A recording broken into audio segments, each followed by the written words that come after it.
welcome to another video today for Ed's Shed and other projects. What I'm going to show you today is how to modify a Wilesco rear wheel just to make it look a little bit more realistic. What you can see with the engine on the right, which is one of their standard Showman's engines, which I'm going through a bit of a conversion to make it look a little bit more real, is the standard Wilesco rear wheel, which is pressed tin, pushed into an aluminium rim.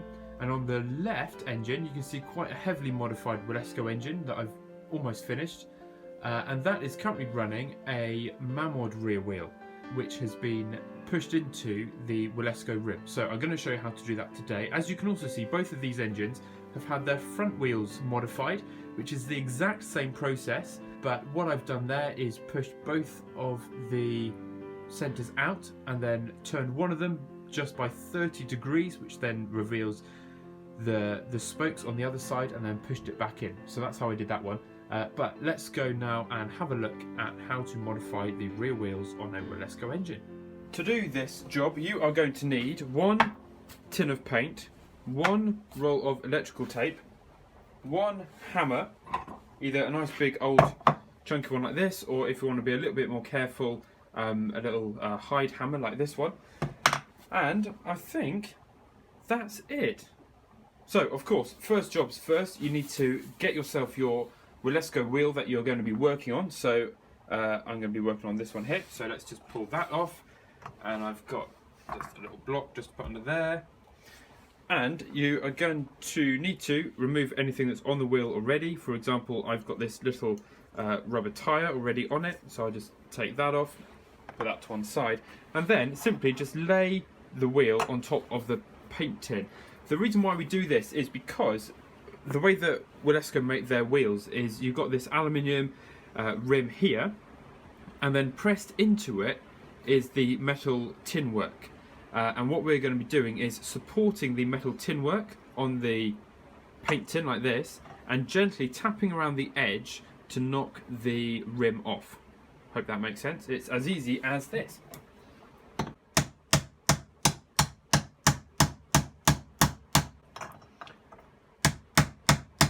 Don't be tempted to go all of the way on one side straight away. Work your way around the rim on a nice even manner like this.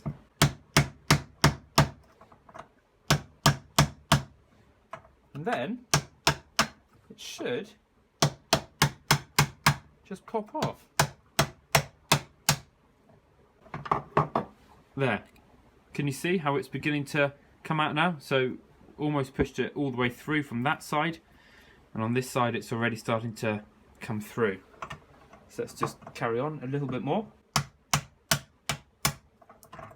Here we go. Ta-da! As easy as that. So there is our Wilesco rim insert, which is movable normally. There you go. So with the front wheels, they produce them like this. They look a lot like this one. Is a standard Wilesco tractor. And by doing the exact same process, you can push it through. So obviously blown up bigger, it's like this. And what they do in the factory to create that particular engine is they just rotate the spokes by 30 degrees for the rear wheels. So therefore, if you want to make your front wheels look like my front wheel on the Showman's and on my little road locomotive at the back there, then just do the exact same thing.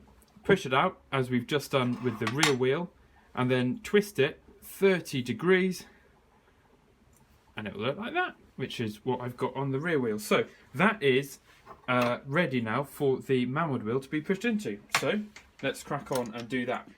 Now, I wish that putting the Mammod wheel inside the Wilesco rim was really as easy as that. But unfortunately it isn't, because as you can see, there's quite a bit of play between the Mammod wheel and the Wilesco rim. So come with me now over to the vise, and I'm going to show you how I fill that void up.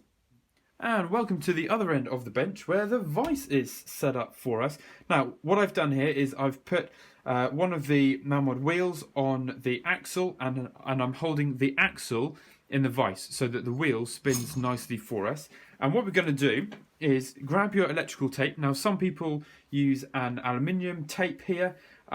Basically anything that you can wrap around the wheel, which is going to make it a little bit wider, so that the rim will go on with a nice a nice snug fit.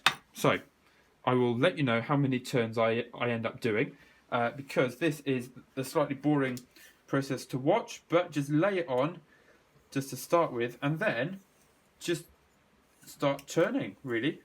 It's important to keep the tape nicely lined up with the wheel so that it doesn't go all over the place or go too swervy.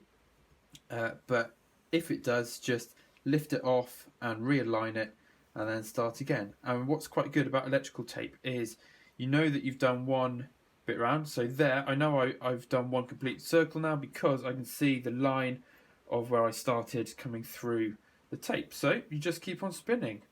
Now I'm just going to speed up the video because this bit for you is going to be really boring.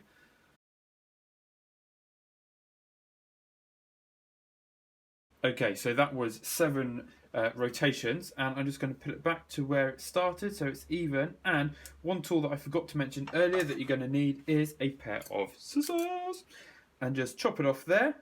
Whoop, nice. And smooth it down. Now we can grab our Wilesco rim and see if it fits. Oh, it fits, but there's still quite a lot of play. So time lapse again, and here we go. Let's see how many more turns we have to put on it.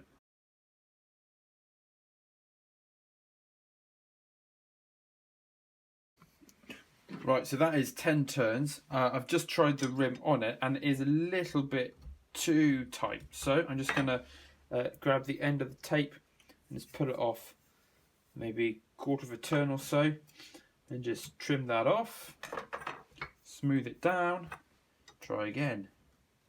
Lovely, absolutely perfect. So 9 3/4 turns, and there you have it, the Mammod wheel inside the Wilesco rim, which is lovely. Now let me just show you quickly what we're going to do. Obviously we're going to take the Mammod axle out. Woohoo!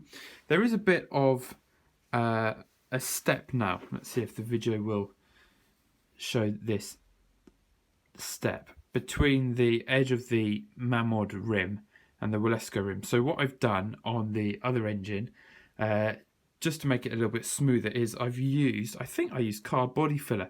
That was a little bit rough, so I mixed up some of my favourite good old JB Weld, and just pushed it in there just to smooth it around. There is another product out there called Mini Put, I think, which is a bit like a putty, and you can roll that up and push that in. So, but basically, there it is, ready to go. So that means that now when we come back to the Showman's engine, there she is, and we slide this on, which it fits quite nicely, when we drop it off the block, it still sits quite well. Obviously I just need to put that rubber wheel back on, but instantly, doesn't that look so much better? Got a nice, much more realistic rear wheel, as opposed to the standard, which is on the other side of the pressed, which I started to paint quite badly. So great. Now you can go off and do yours now, and I'm going to crack on and do this second one here. See you next time. Bye.